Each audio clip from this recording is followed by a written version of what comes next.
I'm really glad you clicked on this video, because if you're hyped as I am about arc raiders jumping straight into the game and capitalizing on the best meta skills in the skill tree, the ones that give you a competitive advantage right out the gate against both arc enemies and players alike, then this is the guide for you. It's the ultimate Arc Raiders starter guide, a comprehensive compilation of everything you need to become the most versatile, effective, and deadly raider possible. Oh my goodness, we've been waiting for this for so long, and how dreaded it felt when they prolonged the release until now. But before we dive into specifics, you need to understand one thing. Every great build starts with a solid foundation.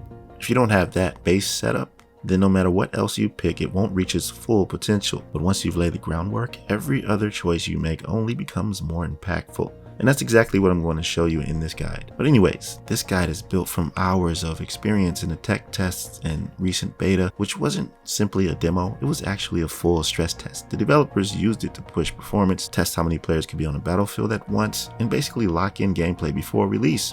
So let's get straight into it, no fluff, just exactly where to go and what to do to give you the strongest start you can possibly have. What's going on, y'all? It's 𝐵Righteous from Identity, and if you're interested in builds, guides, and discussions for looters, RPGs, and Souls-like games, then this is the place for you. So don't hesitate to like the video and subscribe to my channel if you're new here. Let's get the basics out of the way so you can easily navigate the main hub in 𝐒𝐻. This is where everything starts.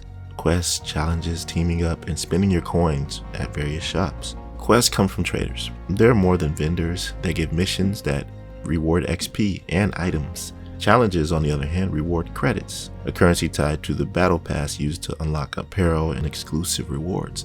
It's actually nice to see this stuff earnable in-game rather than locked behind real money purchases. You'll also earn raider tokens here, which are crucial later for purchasing stash space in your inventory. The best part?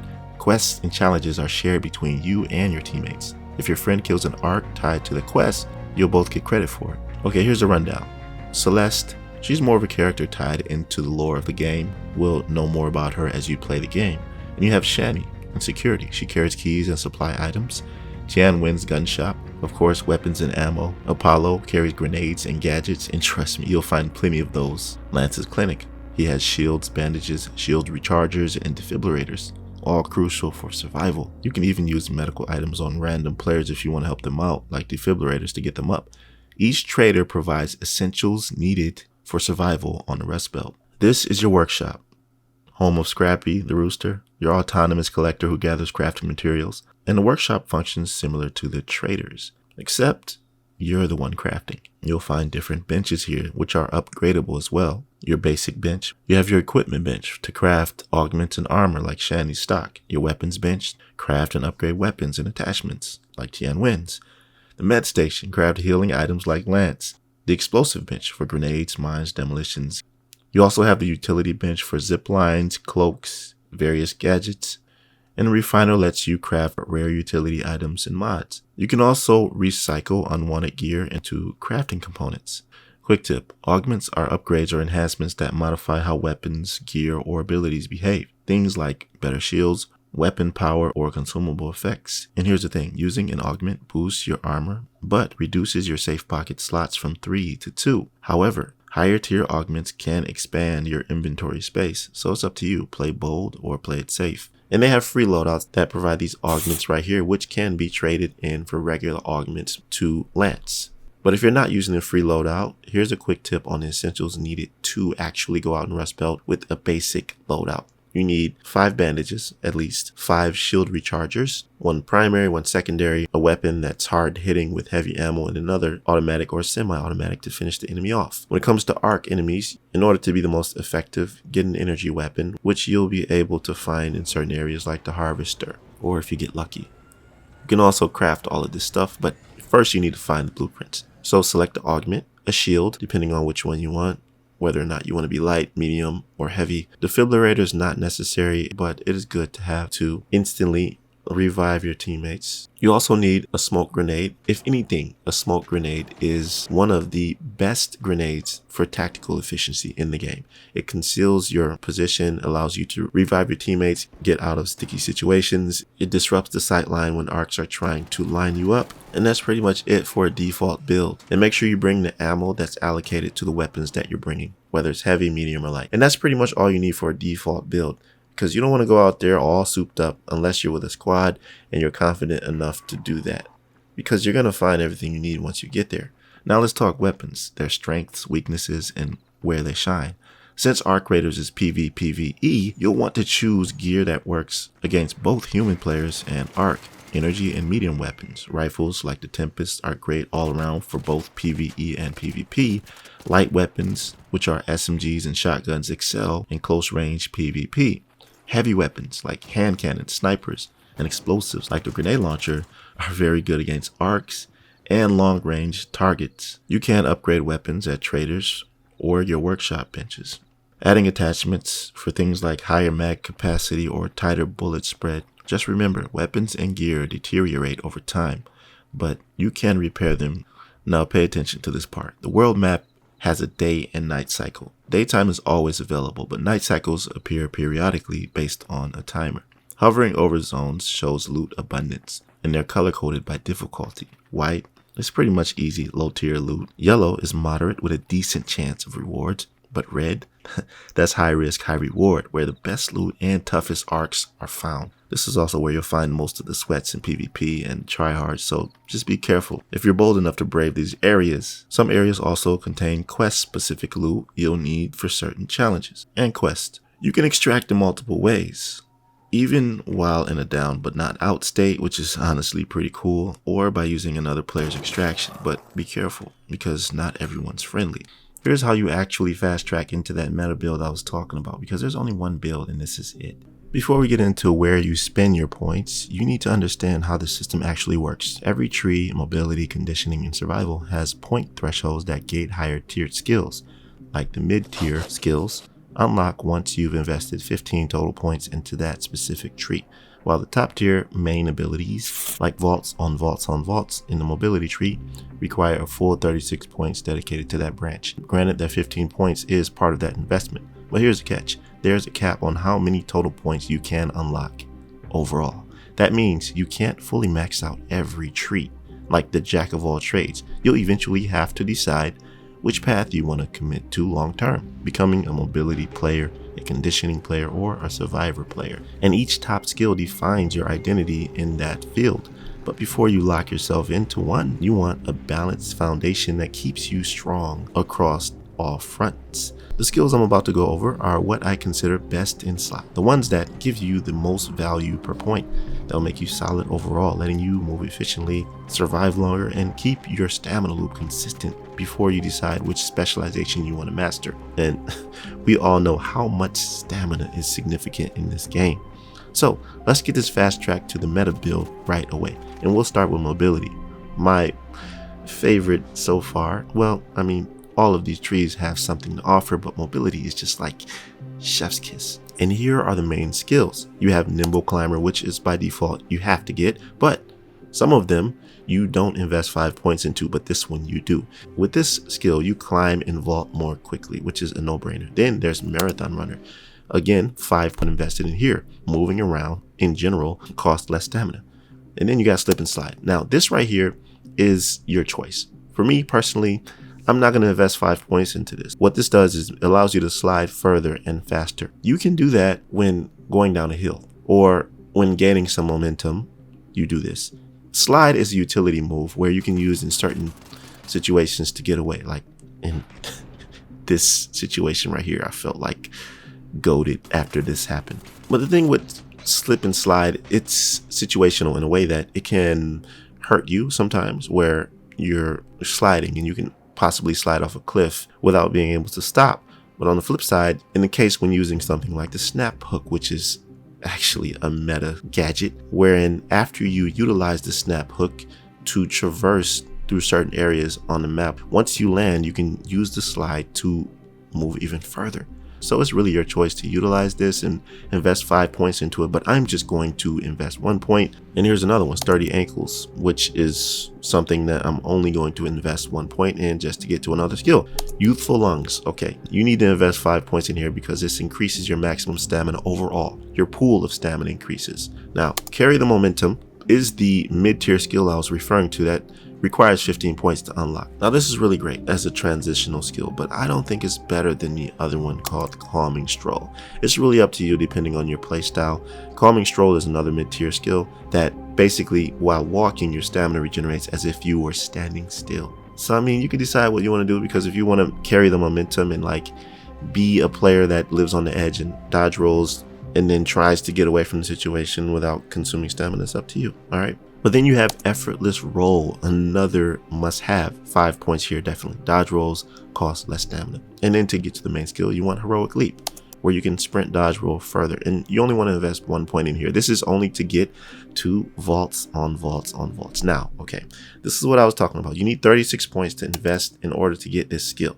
right? But you have to decide where you want to stop at so that you can branch out to the conditioning and survivor trees, which I'm about to get into, in order to develop that balanced build, right? It's good that if you decide to allocate too many points into a certain tree, you can always reset and try it again once you figure out the maximum amount. Now, in conditioning, in this tree, it's very apparent which path you need to go. But if you don't understand, I'm about to tell you right now, okay? Used to the weight. Now, when I was playing, this didn't really affect me as much. Put 1 point into this so I can get the gentle pressure. 5 points in here for sure. You make less noise when breaching. Oh boy, you do not want this to happen to you. Yeah, it's a squad down here. Raider, there. Come on, come on, come on.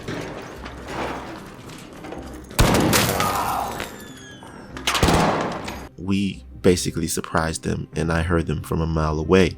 Next you have Proficient Prior. Again, it's in that realm. 5 points in here. Breaching doors and containers takes less time. Now, both of these are significant in a way because there's something called the Harvester, which the Queen protects, and in this has a lot of loot and goodies, but it requires you to do a lot of prying and breaching. You don't want to spend a lot of time in here. You want to just utilize this area to get all this loot and all the goodies you can as fast as you can, get out and extract. So this is perfect for the Harvester, especially. Unburden Roll. If your shield breaks, your first dodge rolls within a few seconds does not consume stamina. And this is the best out of the two, to be honest, in my opinion. And the next one is a little extra, which only requires 1. Again, breaching an object generates resources. I mean, who wouldn't want that? That's just passive loot. And then next you have Loaded Arms, where your equipped weapon has less impact on your encumbrance. And this is the path to back on your feet. When you're critically hurt, your health regenerates until a certain limit. I would take this any day over Fly Swatter, because I've tried so many times to hit drones in the air with my crowbar or my melee weapon, and it just doesn't work. I mean, you can climb on arcs that are flying, but I mean, who wants to do all that? I think back on your feet is perfect for survival, for getting out of situations. That gives you that little extra health to just get to the next area and be able to heal. Now onto survival. There's not much on here, honestly. Agile Croucher is your first one, and I believe you should have 5 points into this. Okay, your movement speed while crouching is increased. This right here helps you out a lot with stealth, and we all know that sound is very significant in this game. So anything that you can do to make yourself more stealthy is a plus for me. You want to sneak up on people without them noticing you, and you want to do it fast. Then you have Revitalizing Squat. This is just one of those skills that you can invest 5 points in, but you just want to allocate 1 point. It's used to get to this amazing meta skill right here. Now this is crazy, right? It's called In-Round Crafting, and this unlocks the ability to field craft items while topside. This means you can make bandages, you can make shield rechargers, the essentials that you need when you're just completely out. Sometimes when I'm out, I just have to rely on luck or killing somebody or just dying. Shield rechargers and bandages are two of the main things that you need for survival while topside. So this right here is possibly one of the best on all of the trees, to be honest. And then you want to go this path. Looter's Instincts, 5 points in here for sure. When searching a container, loot is revealed faster. And then Silent Scavenger goes hand in hand with that. 5 points in here. You make less noise when looting.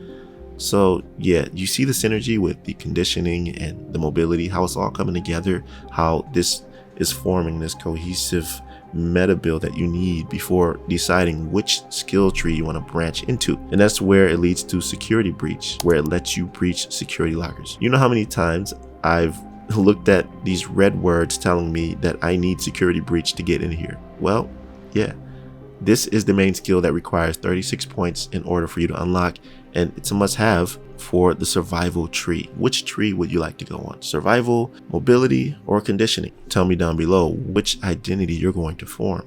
I'm leaning towards mobility a little bit, but the mobility tree itself has a lot that helps you with stamina, so maybe I'll go with survival. There are 3 great main skills here, and I just have to decide. Do you want to be a tactical problem solver who cracks systems and disables threats? Or the movement master who turns the battlefield into a playground? Or finally, the resilient survivor who refuses to stay down no matter what's thrown at them? So let's move on to something else. Of course, we needed to know all that information, but now what we could use is how to earn points efficiently so that we can get to that ultimate skill tree build. And of course, you don't just get those points for free, you earn them. And the way you do it determines how fast you'll actually reach the meta build. You gain XP by completing missions and tasks, but it's not only about quickly finishing them, it's about how well you perform when doing it. Every mission ranks you from bronze, silver to gold. Bronze gives you the bare minimum, silver is a bit better, but gold is where the real progression is. Consistently hitting gold tier rewards is how you stay ahead. For example, you must achieve gold tier in order to secure the recipe you're trying to unlock, like if you're going for the snap hook. If you do not achieve gold, then it will simply give you the actual snap hook as a reward, which is fine, but you won't have the recipe to craft one whenever you need it, as long as you have the materials. On top of that, you also gain XP from killing other raiders, and those kills count if you extract alive. Surviving is just as important as the kills themselves. So focus on stacking tasks in a single run, push for gold completions, and always prioritize getting out alive. That's how you maximize efficiency in that area. But there's also another element, and I know you've seen the keys, but these come with looting strategy. Keys are one of the most important parts of arcraiders progression loop because they are what unlock the doors that give you the loot, the specific items you need to complete those tasks, and just gives you an upper hand overall. First of all, you want to put keys in your safe pocket, especially the ones that are most rare, because you don't want to get them stolen when you die or whatever the case. Just keep them in your safe pocket by default. So each location type has a loot logic, which I think is genius, and they're color coded by difficulty. White is pretty much easy, low tier loot. Yellow is moderate with a decent chance of rewards. But red, that's high risk, high reward, where the best loot and toughest arcs are found. This is also where you'll find most of the sweats in PvP and tryhards, so just be careful. Residentials lean survival gear. Hospitals give you meds, and facilities / bunkers carry weapons, mods, and utility. And knowing which keys match which locations lets you plan routes instead of looting blindly. And hatch keys were actually some of the most popular. After Tech Test 2, hatch keys became far rarer. The devs nerfed them because players were abusing safe extractions. That one change skyrocketed their value even more, making the Raider hatch key the single most important item in the game, personally. Okay, essentially a golden ticket for fast, safe escapes, which basically secures that XP when you have like gold completions with the tasks and missions, you know? Beyond that, a few keys stand out as high priority. So what's the takeaway for this area? Because there are a lot of keys, and I don't want to spend too much time on this section. So basically, you want to prioritize hatch, container storage, and testing annexes. Everything else is optional. Now, you could chime in down below if you think there are more useful keys, or if you just want to input something that you've discovered, which I haven't. But the main point is that good keys make your looting safer, faster, and far more rewarding. And in a game where extraction is survival, that advantage can be the difference between leaving rich or losing everything. Extraction shooters demand good PvE combat to provide legitimate threats to be avoided or tackled for riches. Arc Raiders provides a ton of PvE content through arc machines. Each machine has its unique value to the overall enemy experience. Some scout ahead to mark raiders, while others are literal behemoths that only an experienced group should attempt to bring down. When playing solo, these enemies need to be almost entirely avoided.